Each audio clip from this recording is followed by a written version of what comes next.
Okay. So, hello. We're doing our assessment on LeBron James. Most people know him as the king of Akron. He's one of the greatest players, arguably, of all time, and he's pretty much been very prolific since his youth in sports, and this has been garnered as what he would call himself the chosen one, and as a basketball prodigy. He was born in Akron, Ohio, to a single mother, Gloria James.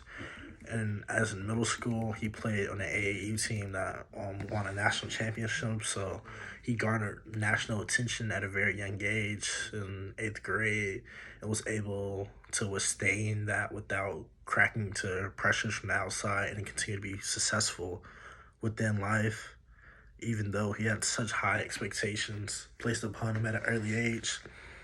At his high school, St. Vincent St. Mary's, he was an All-American, playing the McDonald's All-American game, and he was selected in the draft out of high school. And for someone to be selected out of the draft out of high school, he came into the league and didn't have any hiccups. He came in, dominated against older people when he was still considered a child, and he's been dominant for 20 plus years. He's been in the league. He's won 4 championships, 4 MVPs, numerous scoring titles, and all around, he's just been one of the best basketball players of this generation and of all time.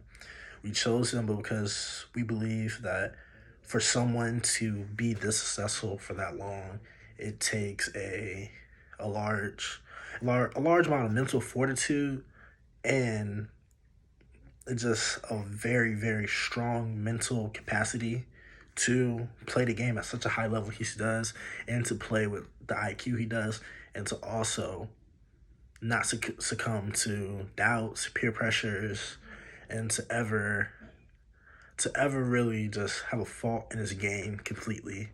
And from the time he's came in the league, he's been able to continually get better and improve his game, and all around just be the best basketball player he could be. And with that, he's placed himself in the conversation to be one of the greatest basketball players of all time, which I believe is why he was a great choice to choose for this project. Because even with that all being said, it shows that no athlete is a complete athlete, and there's still areas of their game they can improve on. And so with that, we did plentiful research on him and saw some things that he's been remarked on, that he may be lacking a killer instinct, his free throw, his clutch percentages are not as high as you would think he would be for someone of his talent level. So throughout this assessment, we're trying to figure out how can we improve his game and make him undoubtedly the greatest basketball player of all time, and to have his games with no flaws. And so really he can continue on the trajectory that he's already on, that he's placed himself on through his hard work and determination. With LeBron James, we talked about the strengths and his weaknesses, like that stuff that helps him succeed in the game of basketball, and the stuff we feel like that he struggles with and has struggled with like over his career. His strengths is basically, he can score, pass, like he have a huge impact on his teams. Like 2008, I think they won 66 games and lost 18. And then the year he left, I think the Cavaliers won 14 games. They won 14 games and lost 66, I think, something like that. So like his impact that on his team allows his team to be successful, whether it's him scoring, passing, or that's been on the court, because he's a huge impact to any team he has been on, and like the stats show it. Like for 17 straight years, he have averaged 25.6 points, 7 assists, and like 6.5 rebounds. Like, so his longevity allows him to do that. That's another strength, like his longevity. He takes care of his body. Like he invests in like $2 million in his body per year. So longevity allows him to, play at, a high level, a high pace. And he haven't slowed down from the year he came in the NBA until, year 17 going on 18. So that's another strength. But talk about his weaknesses. We looked up his like things we felt like he was weak at, and like like the sports analysts and other players that played against LeBron. I think one of his weaknesses is free throw shooting, and he had struggled with that.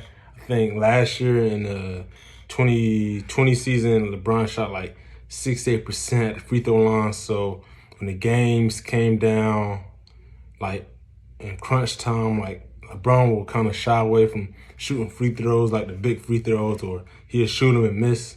So we feel like that was one of his weaknesses. And his second weaknesses is that we know like he's one of the greatest players that ever played basketball. But I think like his second weakness was not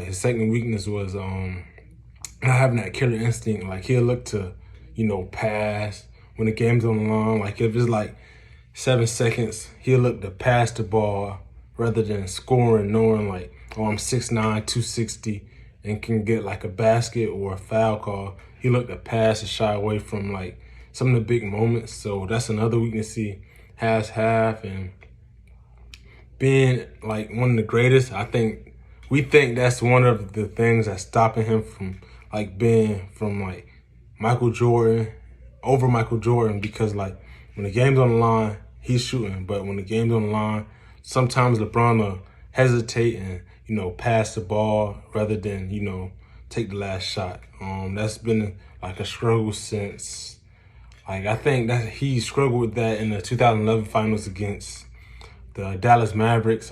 He was very passive rather than scoring. And when he does that, as you can tell, they lose the game because they lost the finals in 2011.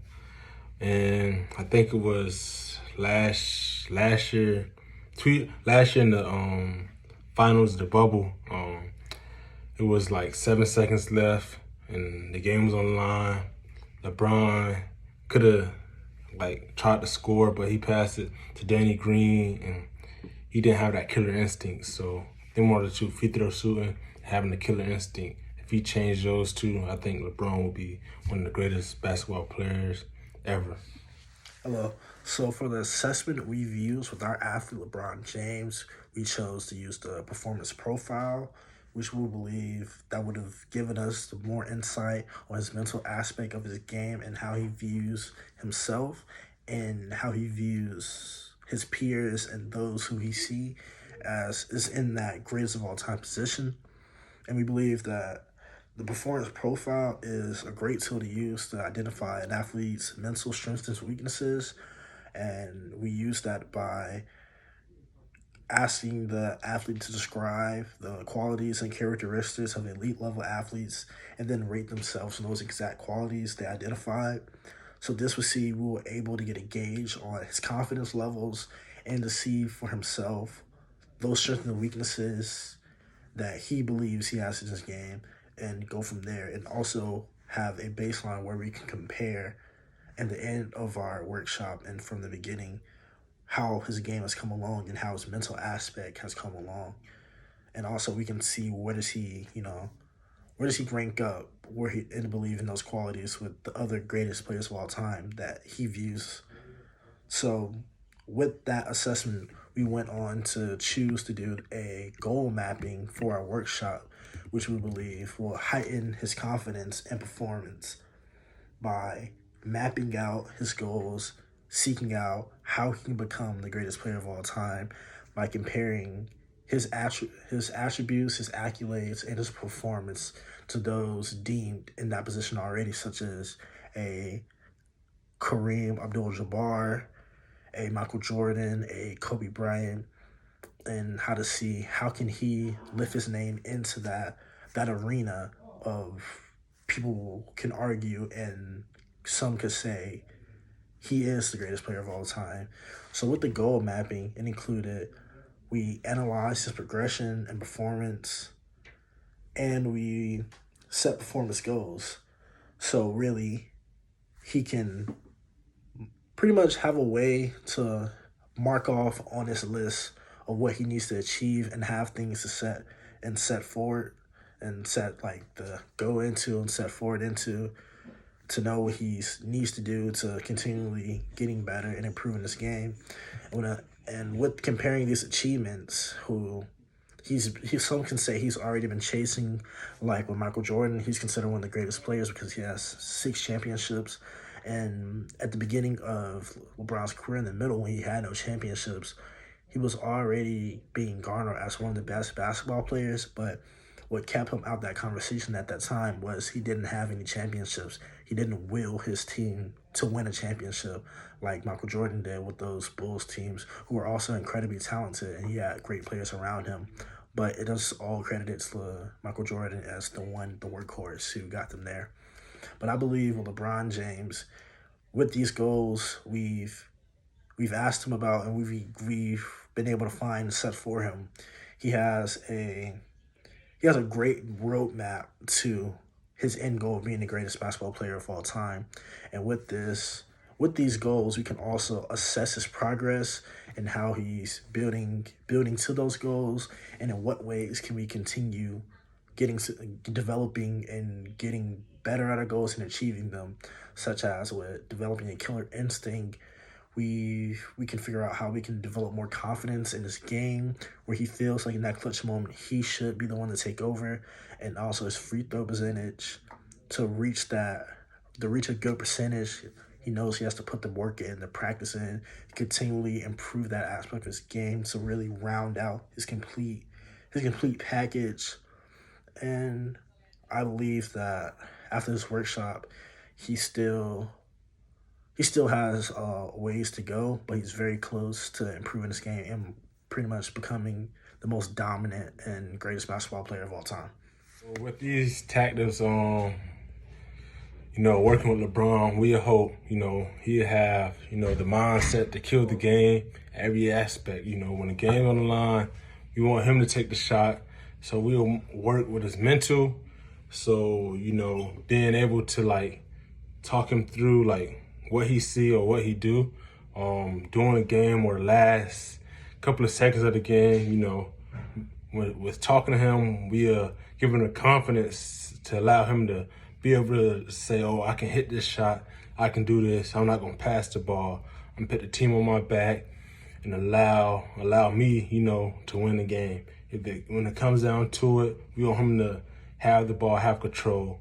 Also, we want to build his confidence at the line, be able to, when there's a couple seconds in a side game and they foul him, we want him to be able to be calm and collect when they're shooting free throws and allow him to hit the big shots, hit the big free throws. So working with him, constantly talking to him to build that confidence, boost that up, so it'll allow him to be confident when it's crunch time and when it's, the game on the line. So with those tactics, so we're gonna attack. We're gonna be able to have him be strong and attack, the game with confidence, and it will allow him to be able to, improve his game so he can be the greatest basketball player ever, because that's what he's aiming for. So being able to build his confidence and being able to, work with his mental and allow him to just, have the ball in his hand when it's crunch time, being able to knock down the big free throws and the big shots when the game on the line. So working with him mentally, that will allow him to constantly build on that, so he can be more comfortable when it's time.